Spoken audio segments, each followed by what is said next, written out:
I think I want to take another pivot. I think, for a while I was exploring different stuff daily, and I explained before I started doing this series on teamwork and collaboration and co op, I explained, right, that part of the function of exploration is to identify new directions you want to double down in. And there was a video a few days ago where I was discussing, like, a couple major ways that I've avoided burnout as a game developer for more than 20 years, which is pretty rare out of people making games. And those two big points, right? One had to do with the obvious theme for my channel recently, which was co-op. When you've got teammates, when you're not trying to do everything by yourself, suddenly you give yourself permission to try and not be an expert in everything. You give yourself permission to focus in the parts that interest you. You get more impressive results in far less time, both of which are pretty valuable to get it off the runway before your motivation and energy run out. And just all the benefits around trying to not do everything alone being something, of course, you can apply outside games. And that was part, of course, why I had taken this direction of teamwork being so important, because it can apply to so many different things in life. But the other part, I think, is also more general than I realized it when I was talking about the other day. And that was the importance of making sure that no matter what else is going on, including a day job in games at AAA or startup scale or independent scale or any other form it might take, the importance of making sure that still on the side of that, you are also making games that you want to make the way you want to make them. That even when I've had big company jobs, small company jobs, startup company jobs, research jobs, whatever, I'm still making my own games on the side the way I wanted to, with teams granted. And that's important because it fulfills us, because it helps us learn so much faster when we get to try it our way, to see our ideas and see what does or doesn't work, when we get to follow through our threads on how we think it ought to be, on how it ought to be done. And that can include, that's very different than thinking something like, well, I think customers would like A better than B. That can very much come down to the level at which we feel like polishing it to. You know what? I'm not interested in bothering to make it look any better than that.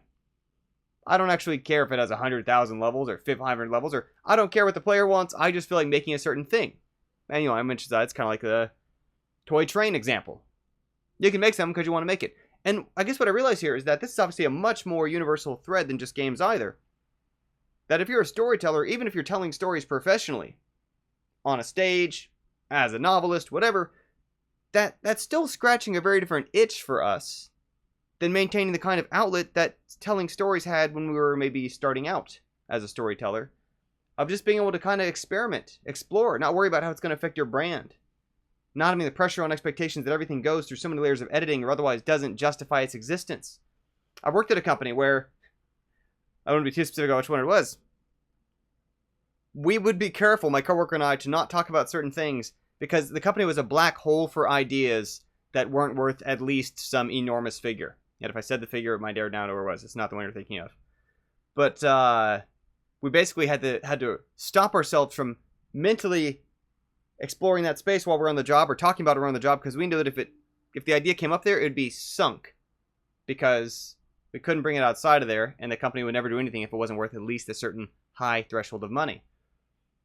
And I think this can limit us in all kinds of different fields, right? Of if what you enjoy is making music, and that maybe has led you to be a professional musician, that you can still find a very different kind of fulfillment and enjoyment out of just making music for fun. That includes, and I've mentioned before, right, in Gamketo Club, we have some people in our club, and have had in the past as well, in varying degrees and numbers, people who professionally do game music, but in the club, it can be like when they were starting out, where they just have an idea, they riff on it, they sketch, they throw it over the wall, and they're not sweating producers coming back and complaining and focus testing, and none of that fuss over meeting someone else's specifications, but they just do it the way they feel like.